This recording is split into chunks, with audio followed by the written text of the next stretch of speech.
Today, we will discuss a concept called poverty line.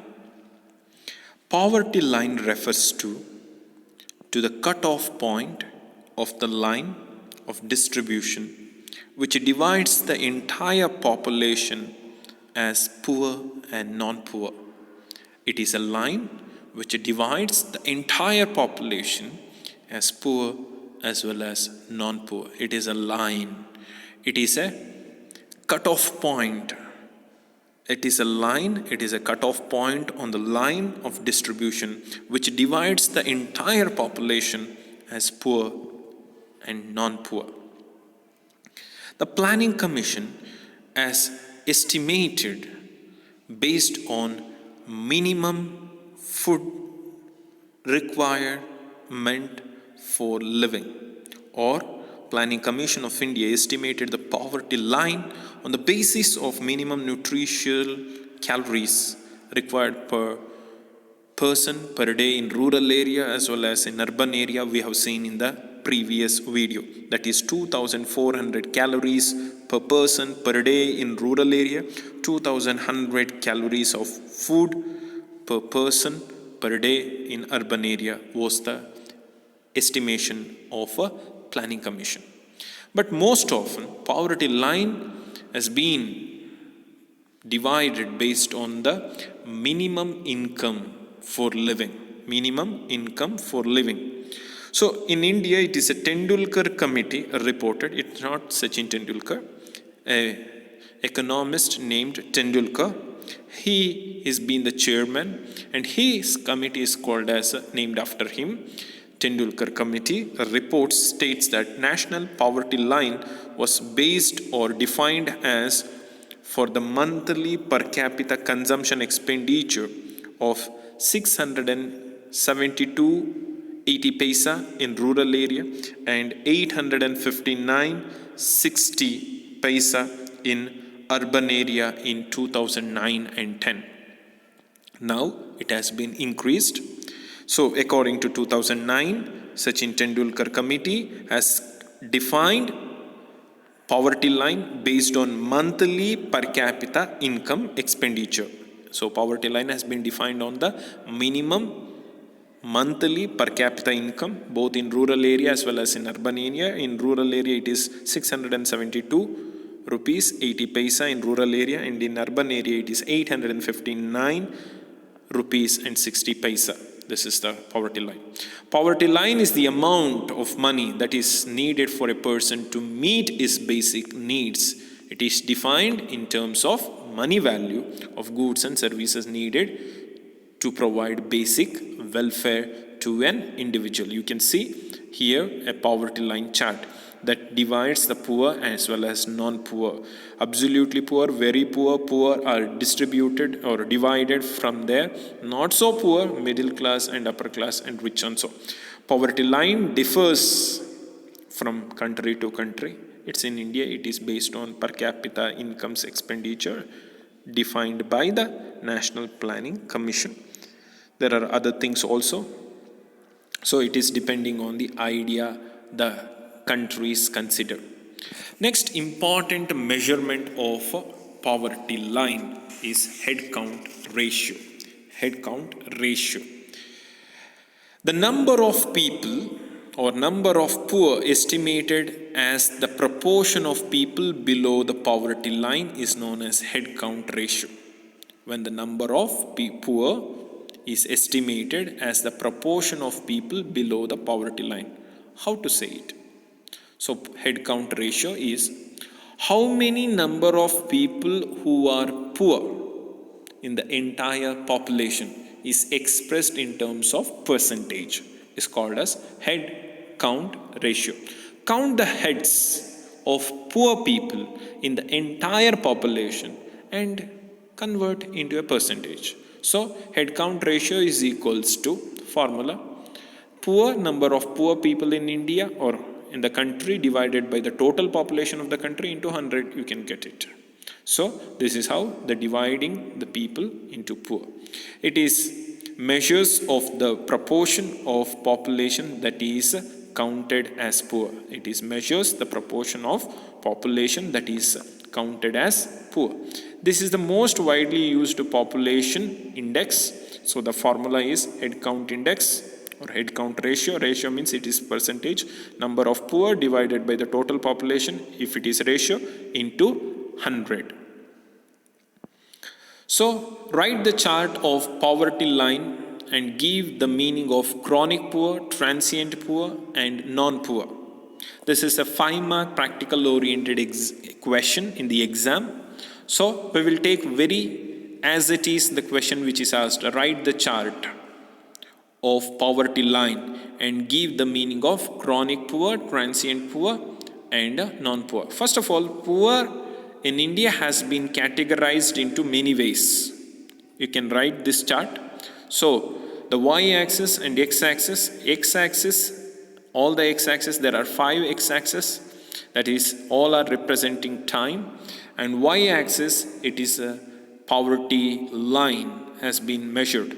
Poverty line has been marked. You see the first 2 we will take them and consider them as chronic poor. Chronic poor, the first 2 diagrams you can see. Chronic poor are those people who are always poor and those people who are usually poor. Always poor and usually poor. Always poor, if you see the diagram, the people live below the poverty line for always. Always they live below the poverty line. You see, the poor, always poor, are those people who are always below the poverty line. Who are they? Beggars and rag pickers. They never, once in a lifetime, they will never come out of poverty line or go above the poverty line. Usually poor, next one, which includes chronic poor, that is usually poor. The people, those who are most of their part of their life are below the poverty line. Once in a moon time, or when they have little money, they grow above the poverty line. You see some of the casual workers, when they get once in a month the payment or festival season, they are above poverty line. They are above poverty line. They enjoy life.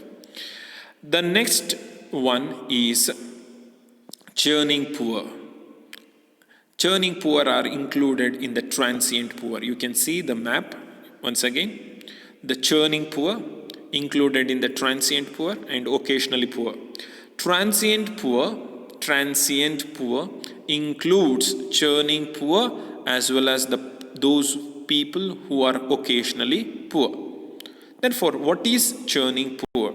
Churning poor are those people or poor people who are regularly move out and in and out of poverty line. They swim between the poverty line always. Always they come above the poverty line and go below the poverty line. Come above the poverty line, below the poverty line. Like small farmers, seasonal workers. In the season they enjoy well, and when the season goes out, they become poor once again.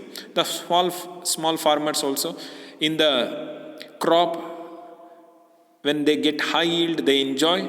Afterwards, they go below the poverty line. These are the churning poor. Next one, occasionally poor.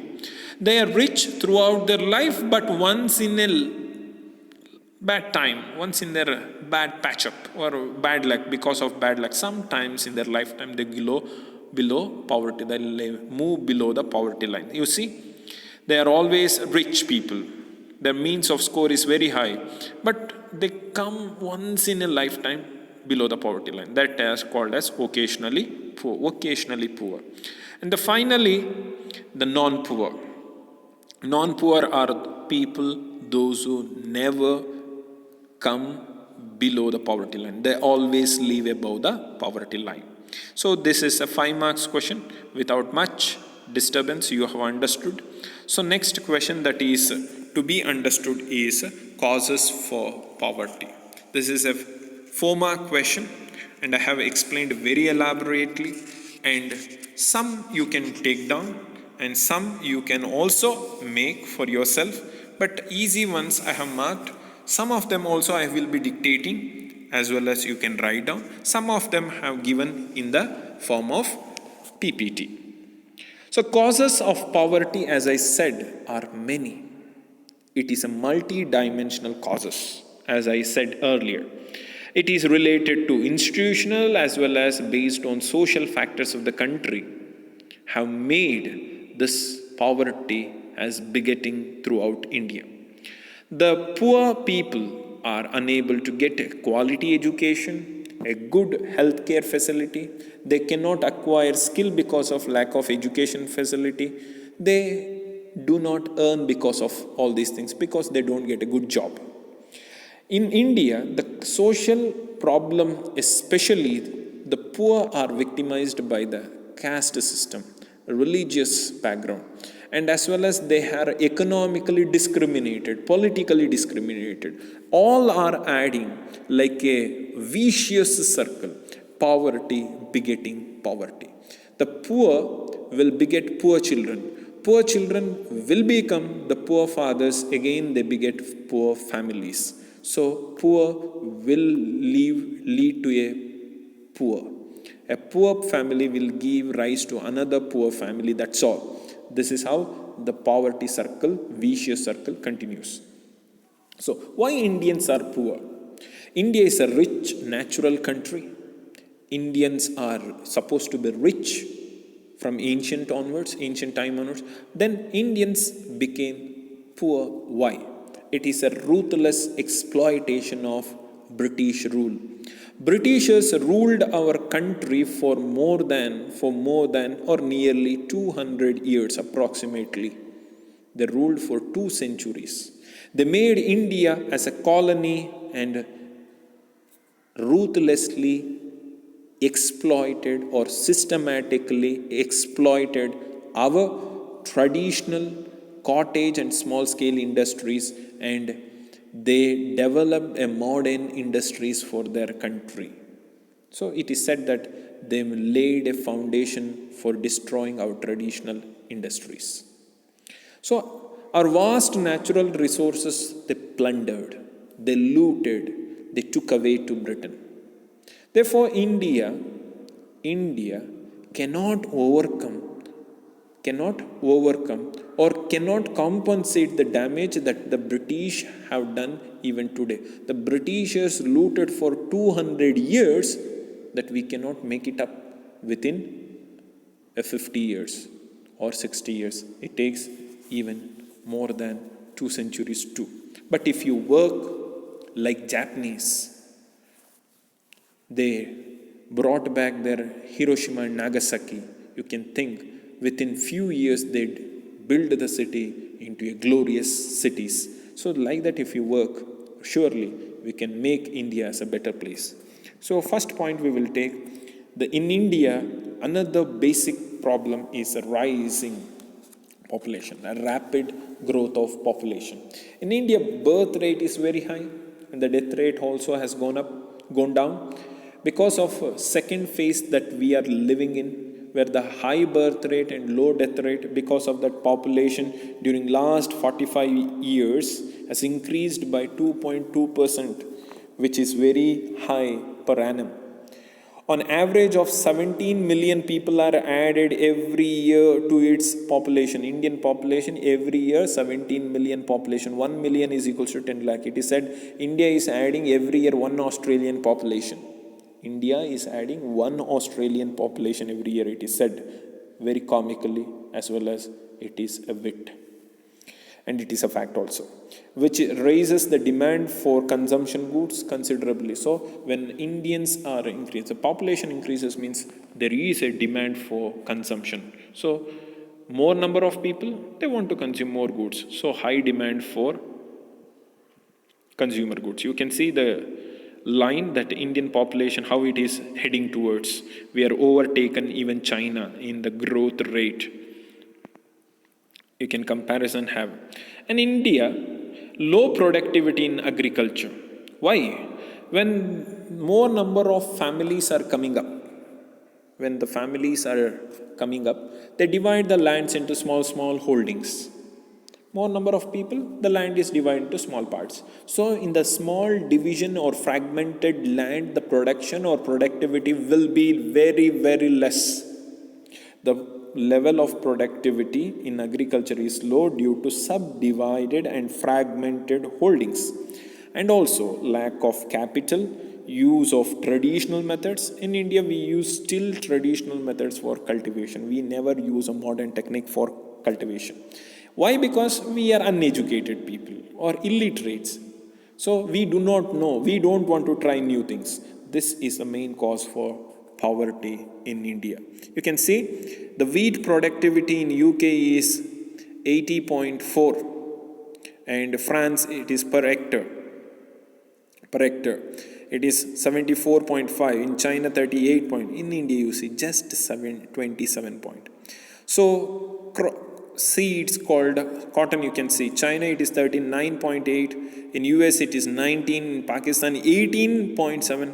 Good productivity in Pakistan. In India it is 7.5. So the productivity of seeds of cotton is also less. Rice, you see US it is 73.7, and in Japan it is 65.8, in China 62.7, in India you see 29.1. A miserable less productivity in India. You can see groundnuts, that is US 28.7, in China it is 29.9, in Argentina it is 23.3, in India it is 7.6. The productivity is usually low in India. It is a proof. And underutilization of resources. First of all, resources are few. In India, these resources are not also completely utilized. They are underutilization of natural resources. The existence of underemployment, disguised unemployment of human resource, and underutilization of resources have resulted in low productivity in agriculture. In agriculture sector, 50% of Indian population work, more than 50% of the population works in agriculture. Only 15% of GDP it comes from. So you can see disguised unemployment, underemployment.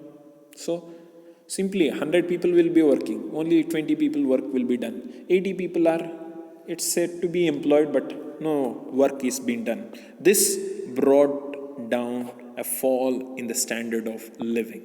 So resources are not utilized. If the full resources are utilized, your mark of production will be there. But if you are below that mark of production, you are less utilizing the resources, human as well as natural resources.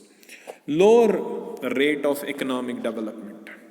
The rate of economic development in India has been low or below the required level.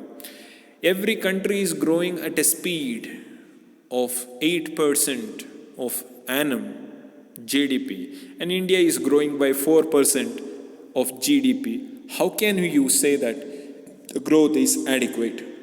Therefore, there is persist a gap between level of availability and requirement of goods and services. The net result is poverty. So the demand is very high, the supply of the goods is less, so poverty is there. Because demand is more, supply is less, the productivity is less, because of that production is less. If the production is less, supply is less. But population production is more in India, no? So population is more, according to that production is less for goods and services. So it leads to a problem. You see, the GDP is growing very, very low.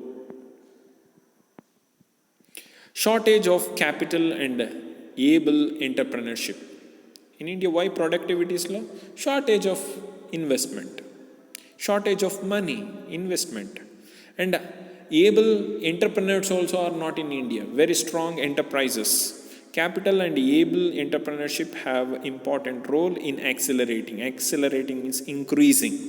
What? The growth. Which growth? Economic growth. But these are in short supply, making it difficult to increase production significantly.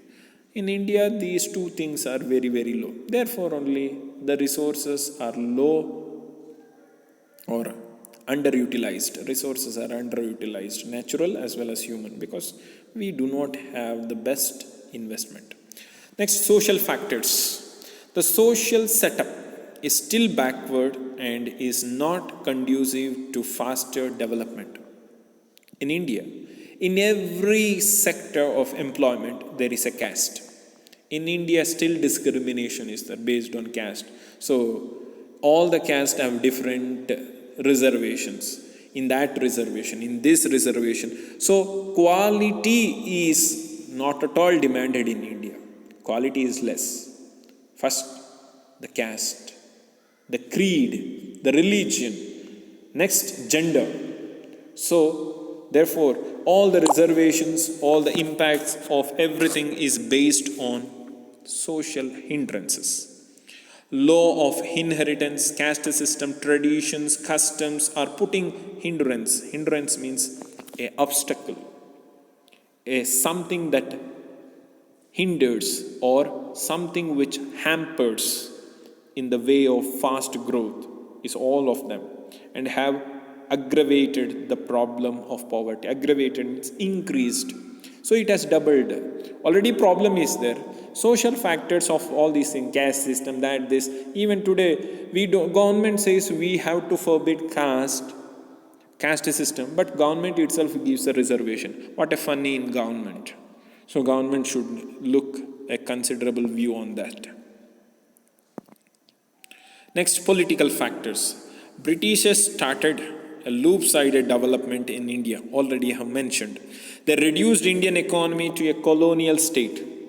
They exploited our natural resources to suit their interest and weakened our industries, handicrafts, cottage industries of India.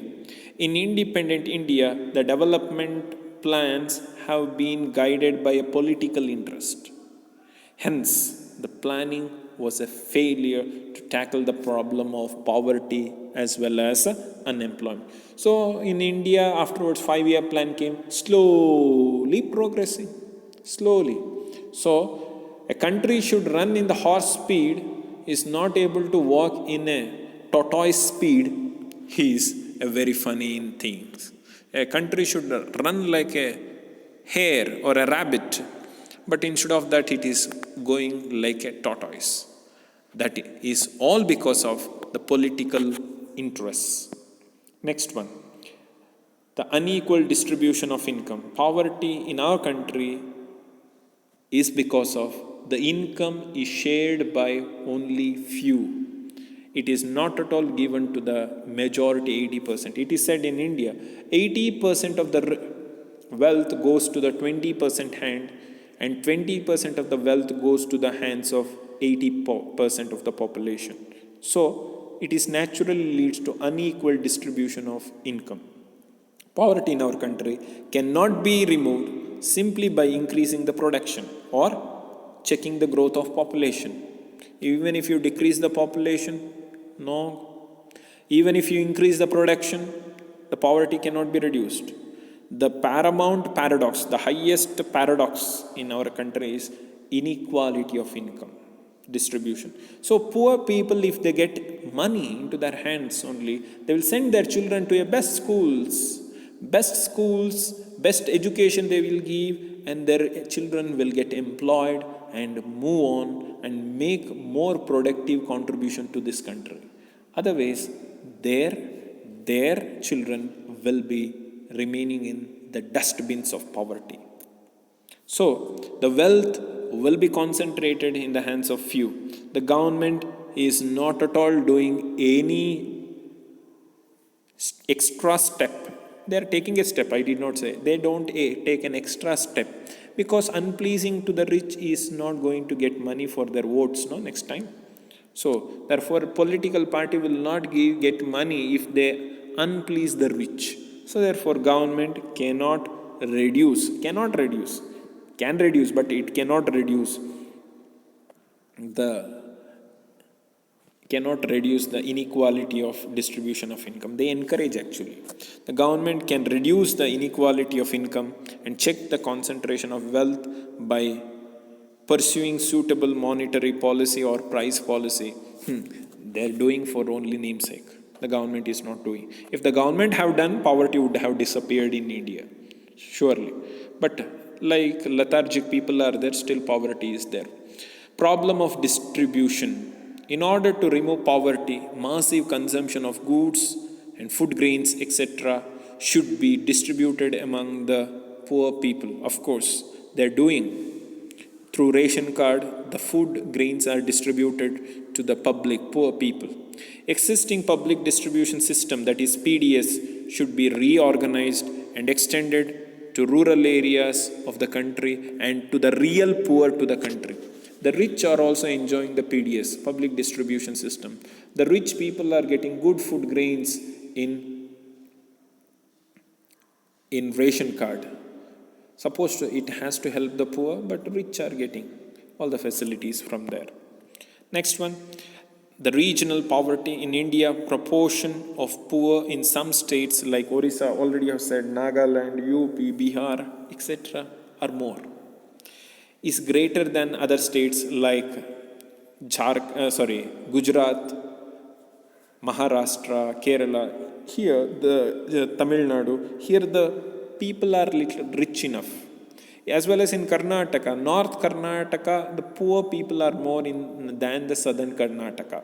So government should provide special facility and concession to attract the private capital investment to the backward region. So government should do some extra work to attract the private investors to invest in those poor states, so that the poor states also will make a development. Public sector enterprises should also be set up in the backward region. Provision of basic or minimum needs for the poor. The government should provide basic minimum needs like food, clothing, shelter through various programs. Needs like drinking water facility, primary medical care facility, primary education, free of cost. Of course, government is doing through government hospitals as well as primary education through government schools. But God knows how they function. Only the government teachers can enjoy a government education because they get a time-to-time salary. But the government students, majority, are not enjoying good education in some parts of India. But in all the parts of India, the government schools, if they run well, the private schools will get closed down, so that the government will give the best education for, and the private school will compete. Now actually there is no competition between government school and the private schools. There should be a good competition, healthy competition, whereas the government schools cannot compete with the infrastructure and teachers' capability. Even in private schools, the teachers work hard to give the best education possible to the children. So all these things, if they improve, really poverty can be alleviated from India. So public sector should make a liberal expenditure on the poor to provide at least basic minimum requirements. With that, we are going to end the